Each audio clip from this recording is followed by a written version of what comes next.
Great to have you with, folks. Got a little trick of the day brought to you by Artisan Trades Program. Trick being, we've got adhesive on the blade here from when I pulled the sticker off. And now I don't know what to do because I don't have my glue gun, I don't have my heat gun, I don't have any classical means of removing the adhesive. So rather than sitting there under hot water with a scrub pad going nuts, every homeowner is going to have a basic old school can of some hairspray, preferably Aquanet. More high alcohol content you can have in it, the better. So what I'm doing here is just spraying it on just like you would anything else.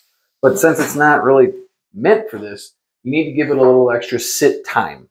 So just kind of let it sit there for a moment. Then you can start working it all free. Oh, that's working perfect. And I'm just using a little magic erase, Mr. Clean guy, magic eraser, nothing special. Again, every homeowner you go to is going to have one of these in stock. Really appreciate you guys tuning in. Thanks for being here. I'll catch you next time.